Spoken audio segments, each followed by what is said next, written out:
If you're over 60 and your knees or hips ache every time you get out of a chair, climb stairs, or take a walk, and you've already tried rest, pain relievers, maybe even a knee brace or a cortisone shot, and none of it actually fixed anything, it's not because your body is just getting old. That's the excuse doctors give you when they haven't found the real answer. The truth is, most knee and hip pain after 60 has nothing to do with age. It has to do with disuse, muscles that stopped being asked to work, joints that stopped being asked to move through their full range, and a nervous system that got nervous about movement, so it locked things down to protect you. In the next few minutes, I'm going to show you 5 moves that address the actual reason your joints hurt, not just numb the pain, but rebuild the strength and control that's been quietly disappearing for years. Stick with me, because move 4 is the one almost nobody does, and it's often the missing piece. Think of your hips and knees like the hinges on a door. If the frame around the hinge is loose and unstable, the hinge takes all the stress and eventually wears out. Your hips and knees are the hinges. Your glutes, your core, your ankles, and your balance system are the frame. When the frame gets weak, which happens gradually after 60 if you're not actively training it, the hinges start screaming. That's the real root cause. Lost strength, lost range, and lost stability in the muscles surrounding the joint. Not wear and tear, not just your age. The good news?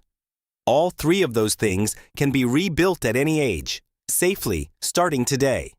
Move 1. The sit-to-stand press. This rebuilds the exact strength you use every single time you get up from a chair, a car, or the toilet, which is one of the most common places knee and hip pain shows up after 60. Sit toward the front edge of a sturdy chair. Cross your arms over your chest. Slowly stand up, pushing through your heels, then slowly sit back down over a count of 3. Do 2 sets of 8 to 10. If it's too hard at first, use your hands on the armrests for support, and remove that support as you get stronger. Move 2. The wall-supported hip hinge. This targets the glutes, the single most undertrained muscle group in people with knee and hip pain, and the one most responsible for taking pressure off the joints. Stand an arm's length from a wall, feet hip-width apart. Push your hips back like you're closing a car door with your backside, keeping a soft bend in the knees until your hands touch the wall. Squeeze your glutes to stand back up. Do 2 sets of 10. Slow and controlled. Move 3. The supported mini squat. This rebuilds knee stability through a safe, comfortable range, which teaches your knee to trust bending again instead of bracing against it. Hold onto a countertop or sturdy rail.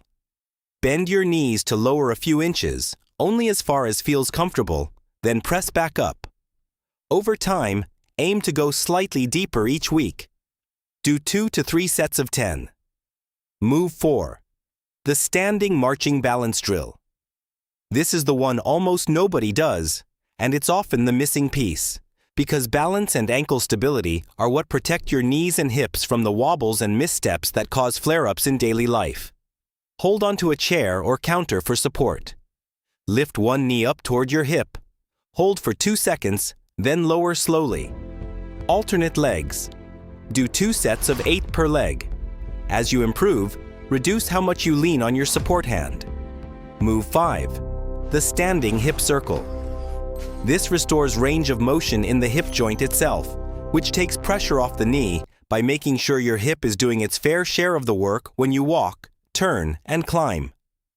Holding on to support, lift one knee slightly and draw a slow, small circle with your knee, like stirring a pot. 5 circles each direction, then switch legs. Look at what you just built. A chair stand that rebuilds the strength to get up without pain. A hip hinge that takes pressure off the joint. A mini squat that teaches your knee to trust bending again. A balance drill that protects you from the missteps that cause flare-ups. And a hip circle that restores range you may not have used in years. This isn't a quick fix, and it was never supposed to be one. Your joints didn't get weak overnight, and they won't get strong overnight either. but every rep you do is depositing strength back into the frame around that hinge. Pain-free movement after 60 isn't out of reach. It's rebuilt, one honest rep at a time. If this gave you a plan, you can actually start today. Drop a comment and let me know which move you're starting with.